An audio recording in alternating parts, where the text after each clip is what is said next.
Muy buenos días, desde la Asociación Gente para Servir les damos la más cordial bienvenida a nuestro tiempo devocional Tu Palabra para encontrar el camino. Hoy es 20 de noviembre del 2025 y vamos a continuar con la lectura de la Biblia con la segunda carta de Pedro capítulo 2. Segunda de Pedro 2.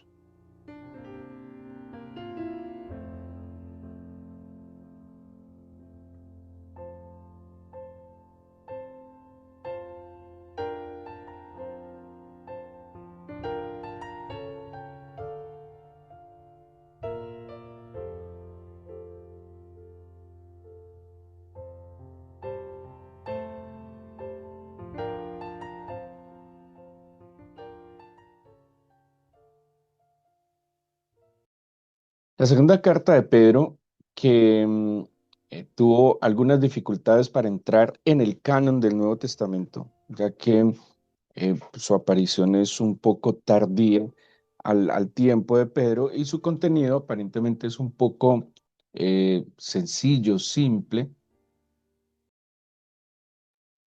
pero sin duda alguna terminó ganándose un espacio en el canon porque el tema que contiene sigue siendo el afán de la iglesia de identificar las dificultades que se estaban dando en aquel momento, que seguramente serían un poco más agudas con el pasar del tiempo y que sin duda alguna también son una dificultad que ha podido tener la iglesia a través del tiempo. La segunda carta de Pedro se centra mucho como en las dificultades o en las amenazas que experimenta y experimentaría la iglesia. De nuevo, es un lenguaje un poco tosco. Al leerlo se ve un lenguaje un poco tosco, parece, perdón, un poco simple incluso, pero la advertencia parece un tono más bien como de afán ante las situaciones que ya se hacen evidentes en el entorno de la iglesia. Vamos a ver un poco el capítulo 2, donde se describe, bueno, casi es todo el contenido de la carta, de hombres despiadados que se van a hacer presentes en la iglesia y que, como también advierte la misma escritura, lo que llamarían lobos vestidos de ovejas, ¿sí? Que estarían entre los creyentes para, también como advierte la Biblia, la falsa piedad, que sería pues un medio a través del cual muchos serían engañados. El versículo 19 del capítulo 1, el versículo 20, perdón, del capítulo 1, nos va a empezar a describir un poco y el versículo 16 y del capítulo 3, un poco de estos hombres que advierte esta carta. Dice el versículo 1:20, por ejemplo, entendiendo primero esto, que ninguna profecía de la Escritura es de interpretación privada. ¿Sí? Aquí va a empezar a hacer una advertencia sobre estas características de estos hombres despiadados que pues van a tergiversar las escrituras para que estén de acuerdo con sus propios propósitos, ¿sí? Y que advierte aquí la segunda carta de Pedro, que la profecía, que el mensaje divino no se puede ajustar a interpretaciones privadas. O sea que ¿cómo lo podría decir? Esa tendencia de interpretación personal de las escrituras. O sea, la profecía no está dada para adivinarle el futuro a las personas. La profecía está dada para, dice el versículo 21, porque nunca la profecía fue traída por voluntad humana, sino que los santos hombres de Dios hablaron siendo inspirados por el Espíritu Santo. Y versículo más atrás habla de la palabra profética más segura como la palabra revelada, ¿sí? ¿Qué quiere decir? La profecía no es entonces un mensaje de adivinación sobre el futuro de las personas o sobre asuntos particulares, sino que la profecía está dada para la edificación de la iglesia. Son los mensajes que vienen del Señor para consolar, así lo dice Pablo, para exhortar, también así lo dice el Nuevo Testamento, y como habla el teólogo José Luis Sicré del Antiguo Testamento sobre los profetas, que el profeta anuncia, pronuncia y denuncia. Así que la profecía no puede ser de carácter personal. Y una de las advertencias que hace esta carta a estos hombres despiadados es que tergiversan y tratan de ajustar las escrituras a su conveniencia. Dice incluso el versículo 3:16, dice, casi en todas, hablando de Pablo, Pedro iba hablando de Pablo, dice, casi en todas sus epístolas, hablando en ellas de estas cosas, entre las cuales hay algunos difíciles de entender, las cuales los indoctos e inconstantes tuercen, como también las otras escrituras, para su propia perdición. Está hablando que los escritos de Pablo, que aquí esta es una muy buena señal del uso que se le da ya a las cartas de Pablo, algunos siendo indoctos, así los habla, pero también inconstantes, tuercen las escrituras. Entonces vemos una primera característica de estos hombres despiadados que nos describe la segunda carta de Pedro. Pero también nos habla que estos hombres despiadados van a desacreditar la fe cristiana, dice el versículo 2 del capítulo 2. Muchos seguirán sus disoluciones por causa de los cuales el camino de la verdad será blasfemado, ¿sí? Por su mal testimonio.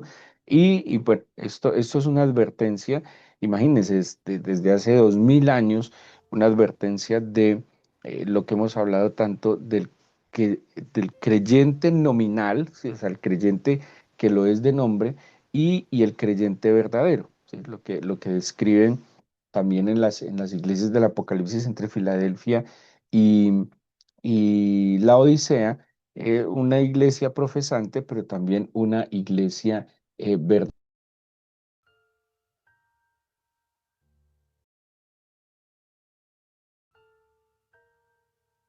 Así que advierte entonces, pues que estos desacreditan la fe cristiana por sus comportamientos, pero otra característica también es que codician ganancias materiales y explotan a sus semejantes. Miren lo que dice el versículo 3: y por avaricia harán mercadería de vosotros con las palabras fingidas, sobre los tales ya de largo tiempo la condenación no se tarda y su perdición no duerme, dice el versículo 14. Tienen los ojos llenos de adulterio, no se sacian de pecar, seducen a las almas inconstantes, tienen el corazón habituado a la codicia y son hijos de maldición. O sea que estos hombres despiadados, tras ganancias o codicia de ganancias materiales, pues van a explotar a sus semejantes con engaños, ¿sí? Que mire lo que advierte este escrito: mercadería, ¿sí? Mercaderes de la fe, usando la fe, y esto es algo que se ha dado a través de los años. Acordémonos por allá, por la época previa a la Reforma Protestante, cuando se vendían los títulos de indulgencias para lograr perdón, ¿sí? Buscando la financiación de un gran monumento que estaban haciendo en su momento.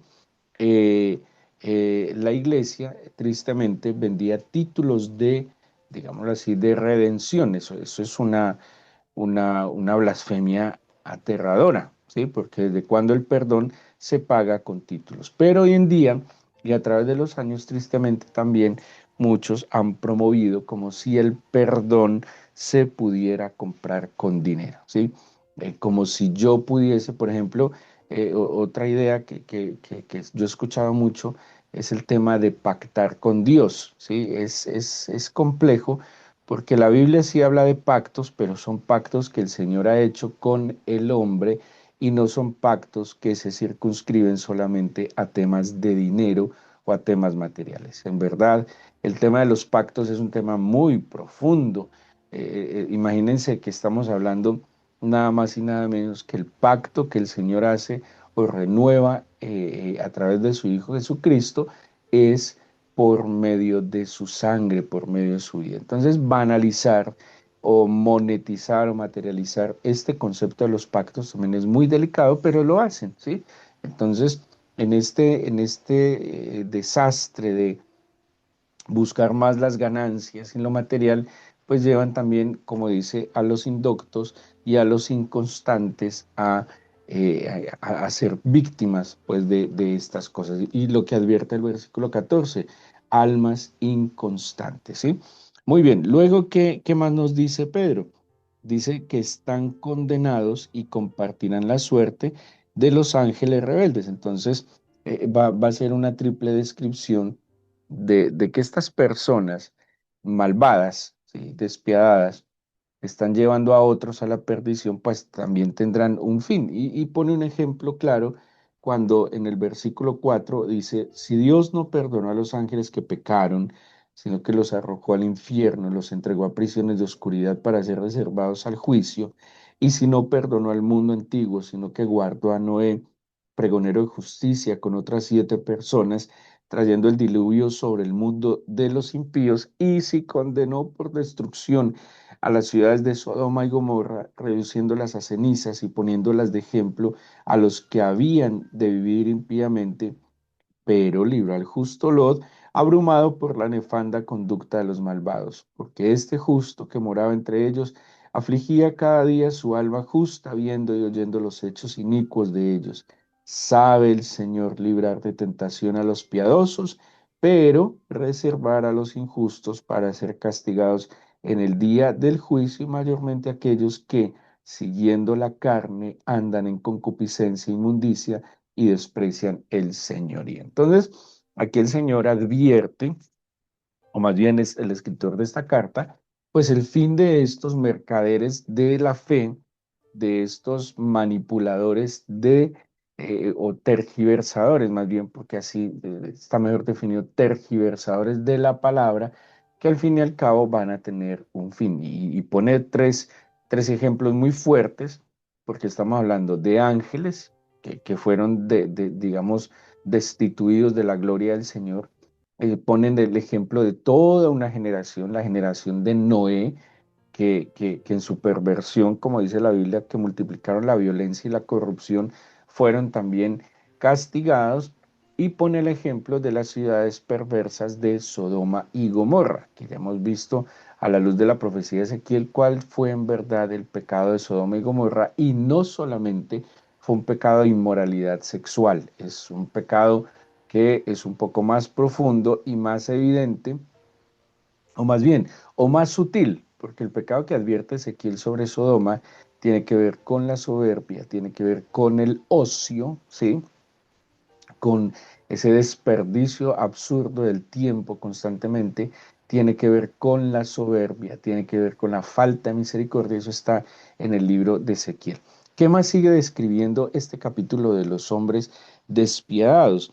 Dice que son criaturas bestiales gobernadas por sus bajos instintos, dice el versículo 12.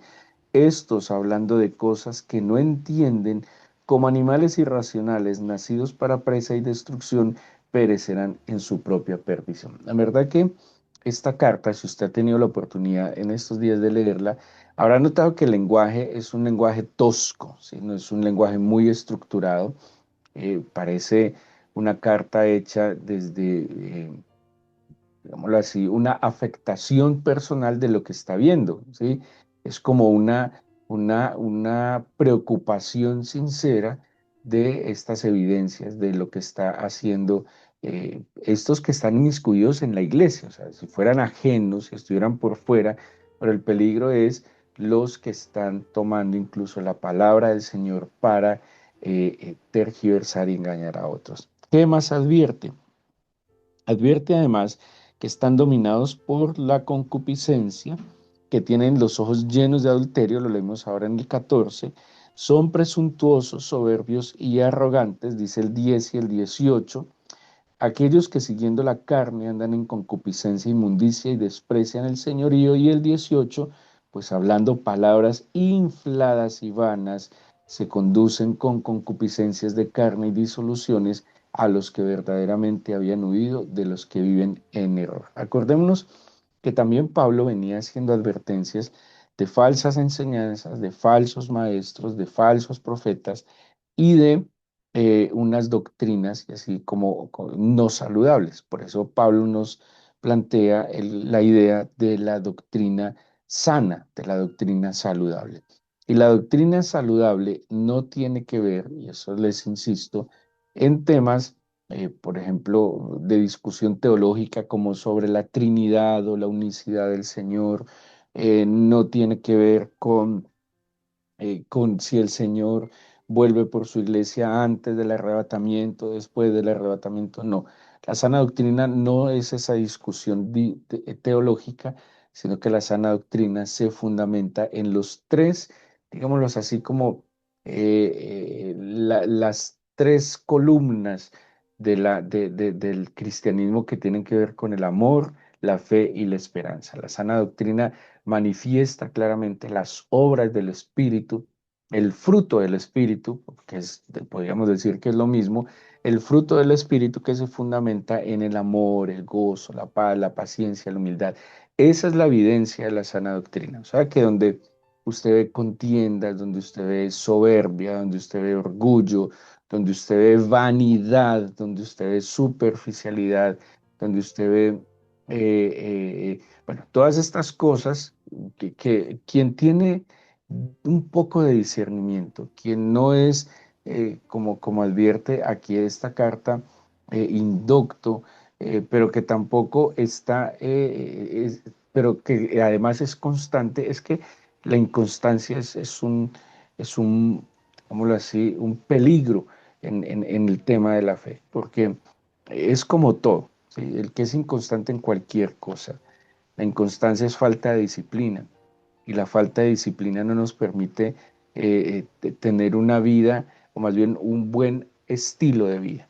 Y como dice Santiago, que lo veíamos hace unas semanas, el hombre de doble ánimo es inconstante en todo su camino, o sea, el que vive entre el ánimo y el desánimo, sencillo, y es inconstante. La inconstancia es lo que no nos permite crecer, avanzar, aprender.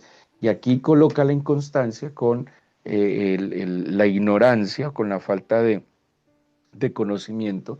Entonces, una persona que es inconstante e indocta es presa fácil de todos estos falsos maestros que buscan simplemente tergiversar. Ahora piensen en qué triste esto. Por ser inconstante, por ser indocto, por no quererse preparar, tiene una necesidad real de salvación, tiene una necesidad real de conocer al Señor, pero por no ir un poco más allá, por falta de esfuerzo, por falta de poner los ojos en Jesús y no en las personas, pues tristemente, en vez de ir hacia el camino del Señor, se está alejando cada día más. Bueno, ¿qué más advierte sobre estos hombres despiadados? Dice el versículo 13: recibiendo el galardón de su injusticia, ya que tienen por delicia el gozar de deleites cada día, estos son inmundicias y manchas, quienes aun mientras comen con vosotros se recrean en sus errores, ¿sí? O sea, estos hombres participan, digámoslo, de prácticas completamente inmundas y manchas. Acordémonos que creo que Pablo también hace una advertencia sobre las manchas en sus ágapes. Había algo.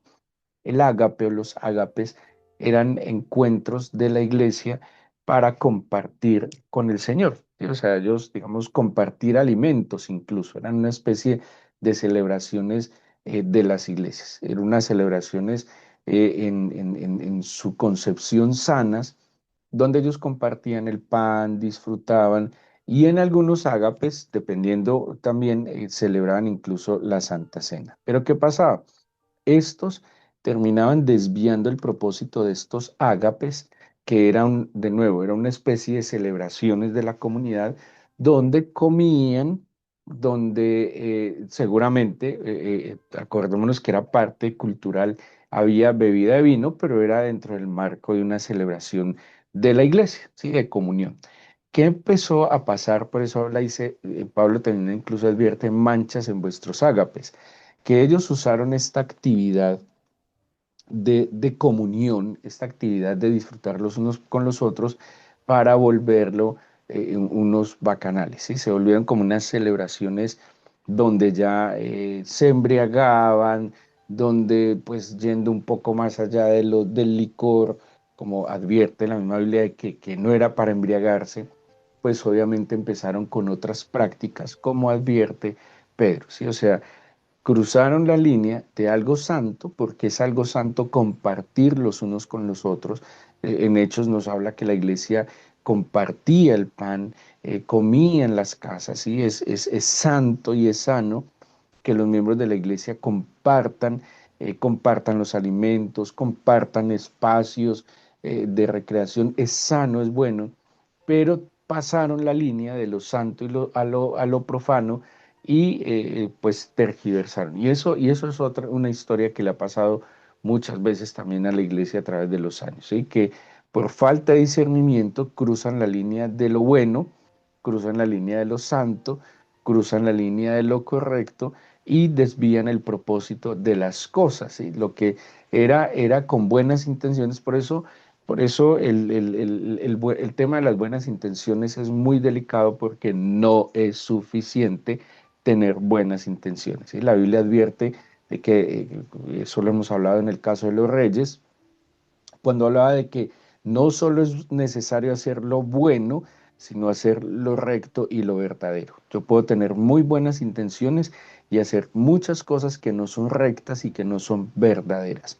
Entonces, Pedro también advierte pues que estos personajes están siendo una mancha en algo que era sano, que era bueno, que compartiéramos los unos a los otros, pero terminan desviando el propósito de esos encuentros. Esos encuentros era para compartir con sencillez de corazón, con alegría, con humildad, porque el ser humano necesita espacios de recreo. Pero tristemente, estos desviaban estos espacios, el propósito de ellos, y terminaban siendo actos abominables en contra del Señor. ¿Qué más advierte sobre estos hombres inicuos? Dice, hablan de libertad, este sí es muy preocupante, hablan de libertad y más bien mucho de libertad, pero lo que ellos llaman libertad es realmente una permisividad sin límites y ellos mismos son esclavos de sus vicios. Dice el capítulo 2, versículo 19, les prometen libertad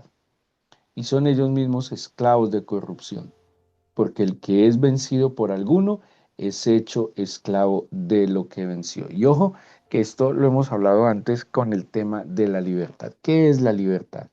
La libertad no es simplemente creer que yo hago lo que a mí me parece, lo que me da la gana. La libertad, cuando hablamos de libertad, es que el Señor me creó con una capacidad de elección, ¿sí?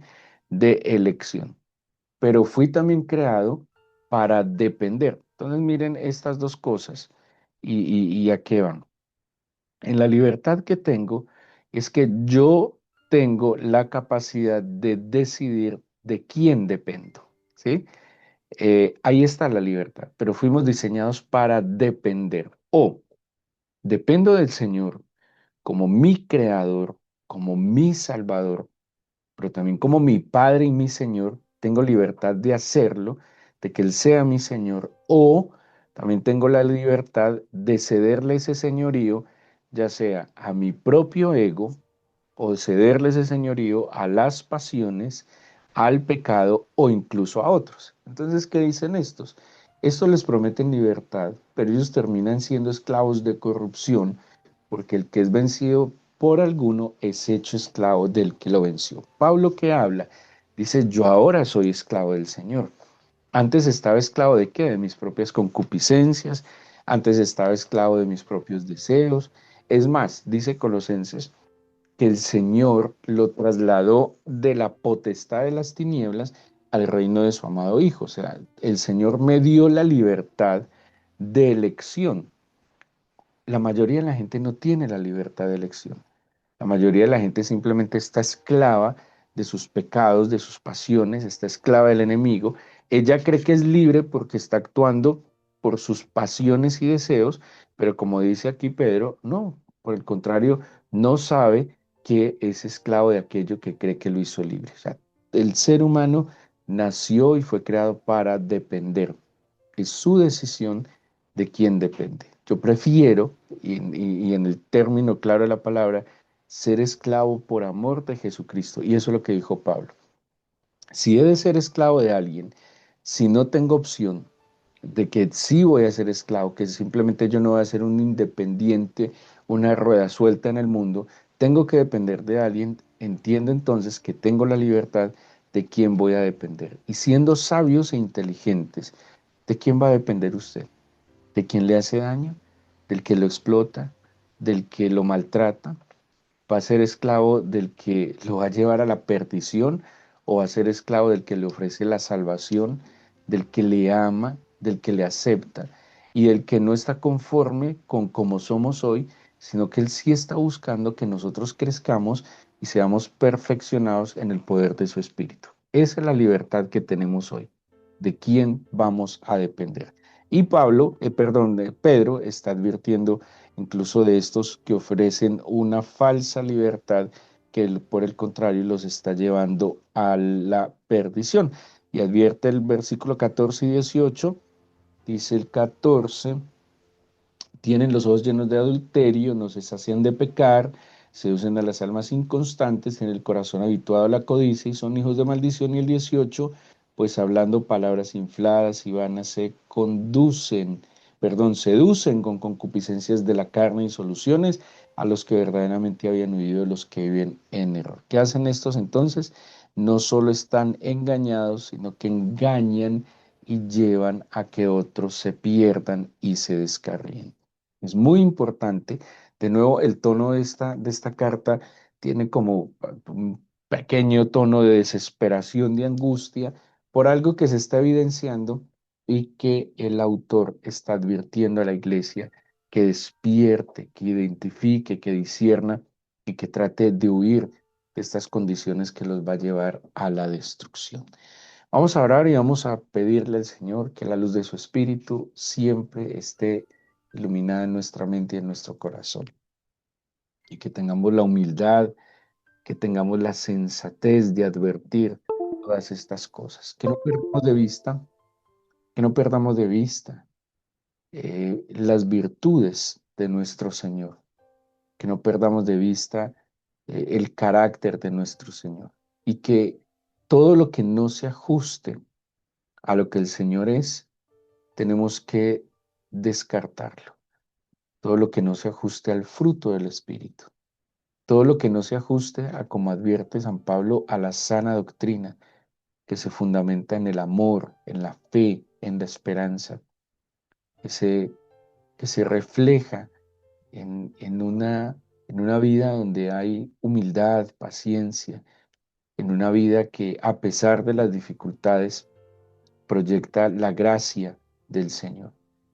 Por eso pídale al Señor por su propia vida. En verdad, eh, todos podríamos ser cautivos y engañados ante las dificultades, ante las necesidades, ante los desafíos y el no discernir bien las cosas. Todos podríamos ser víctimas de esto. Pídale al Señor que abra sus sentidos, que le guarde de ser inconstante, que le guarde de no ser disciplinado. Hay cosas en la vida donde no se puede eh, bajar las manos, donde un día que usted baje las manos, que bajemos nuestra guardia, puede ser fatal. Y la vida de la fe es eso, Señor. Por más desanimado que pueda sentirme, Señor mío, un día que yo no te busque es una puerta enorme que abro a perderme. Por eso dígale, Señor, guárdame, como dice la Escritura, como la niña de tus ojos, bajo tus alas protectoras, Señor. Escóndeme en tu mano, en tu corazón, y guárdame, por favor. Y que más allá de los desafíos, dificultades, necesidades que tenga día a día, que yo entienda que lejos de ti nada soy, que sin ti nada soy, que yo decido y uso mi libertad, mi libre albedrío para decidir depender de ti. No depender de ningún ser humano, no depender de las circunstancias, no depender ni siquiera de mis propias capacidades, sino depender de ti. Te necesito, digámoslo así. Te necesito hoy aquí para vivir. Te necesito, Señor, para, para poder entender mis propósitos cada día y poder vivir para ellos. Dígale, Señor, guárdame con el celo de tu santidad. Protégeme, por favor. Abre mi entendimiento y no me dejes ser presa del engaño y de la mentira nunca. Te agradezco que escuches nuestra oración, te agradezco que nos des vida una vez más, te agradezco que al darnos vida nos des esperanza, Señor, en ti y en tu palabra. En el nombre de Jesús. Amén.